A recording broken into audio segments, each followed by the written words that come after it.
importância. O jornal Folha de São Paulo diz que Alexandre de Moraes proibiu uma entrevista com o ex-assessor do ex-presidente Jair Bolsonaro.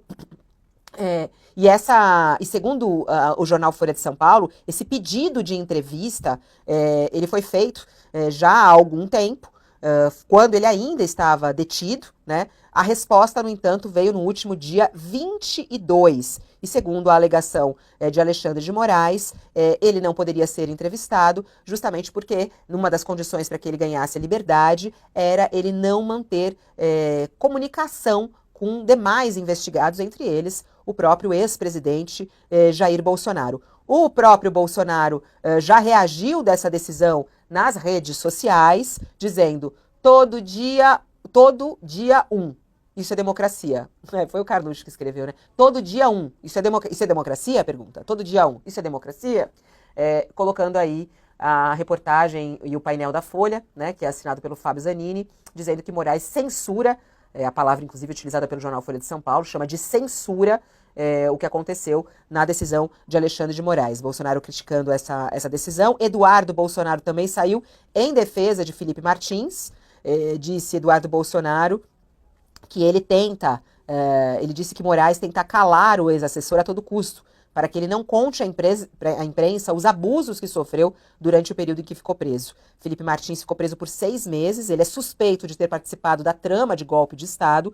Moraes revogou a prisão de Martins no último dia 9 de agosto, mas impôs diversas medidas cautelares. Segundo o ministro, a entrevista violaria a condição de não haver uma comunicação com os demais investigados. Segundo a justificativa do ministro, abre aspas, a realização da entrevista com o investigado não é conveniente para a investigação criminosa, a qual continua em andamento, fecha aspas. Vamos entender, professor Mairovich, é censura ou faz sentido, já que o ex-assessor está proibido de manter comunicação com os demais investigados?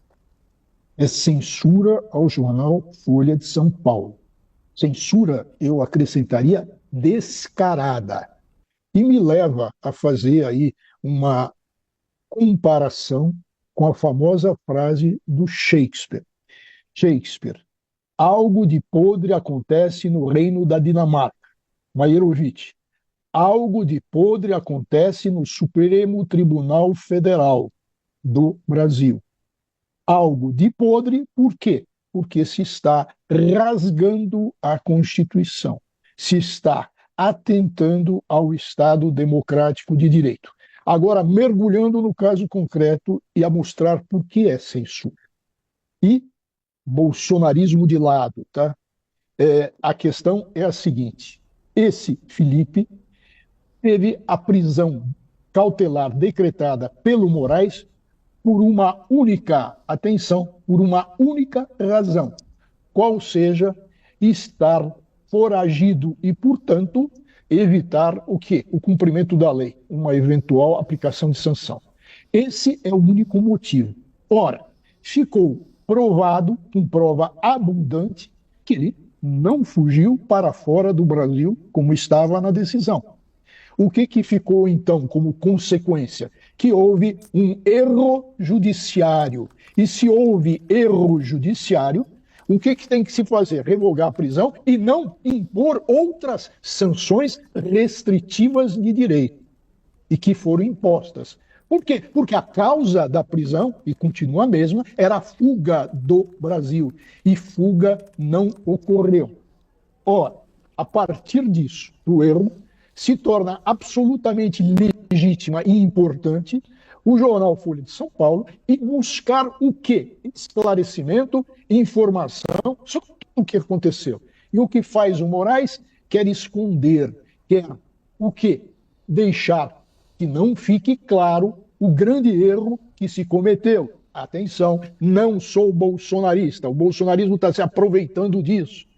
Agora, não está ocorrendo só isso. Daí, algo de podre está acontecendo no Supremo Tribunal Federal. O podre quanto ao Estado de Direito, quanto a garantir a Constituição. Por quê? Porque nós temos outro episódio. Vamos olhar o quê? As matérias da Folha e o inquérito que o Moraes requisitou e agora está mudando de ideia. E por que eu estou falando nisso? Porque aí está o interesse do Moraes, o interesse no abuso que ocorreu, no desvio de função e de finalidade, e ele continua ali. E o que tem de mais a ressaltar? Esse laudo que apareceu e que diz que a Polícia Federal, atenção, a Polícia Federal, fez o quê? Fez um laudo falso, tirou uma imagem. E, e quem é que fiscaliza isso? O próprio interessado. Então, existe de tudo isso, e a informação, e a Folha, tá, já basta a gente ler o editorial da Folha de ontem. A gente pode verificar que que o jornal, o que um veículo de imprensa está fazendo, mostrando, botando luz em tudo isso e conexões decorrentes de tudo isso, e mostrando aquilo que eu venho chamando de pecado original. É um pecado original. E onde está o pecado original? Está na, quase que eu digo porcaria, mas está na portaria do ministro Toffoli, quando o presidente, que concedeu ao Moraes poderes inquisitoriais. E o Moraes, Fabiola, isso é importante. E o Moraes, com base nesses poderes, está fazendo o que faz, ou seja, violando o Estado de Direito em inúmeras vezes em casos. E o Moraes, e isso, atenção, e o Moraes veio com a história, isso está no despacho dele, que existe uma organização criminosa a atentar, a continuar a atentar contra o Estado de Direito. Ora, seria a mesma organização criminosa do 8 de janeiro, do Bolsonaro golpista? Seria a mesma coisa? Ou seria outra? O Moraes não diz. Mas com isso, ele quer manter a estrela de xerife. E por quê? Nessa nova organização criminosa, porque ele não decreta a prisão do chefe dessa organização criminosa e que parece, e que só pode ser, pela lógica, Jair Bolsonaro. Por que ele faz isso? Faz esse jogo, sendo que o Bolsonaro até agora não tem um processo criminal. Isso é o absurdo do absurdo em razão do que aconteceu do golpismo. E esse absurdo está apodrecendo a justiça quando o próprio presidente, atenção, presidente do Supremo, diz que não há nenhum impedimento ou suspensão visível. Ou seja, ou está sofrendo de miopia, ou está com uma miopia corporativa interesseira em dar o quê? Em virar guarda-costa de Moraes.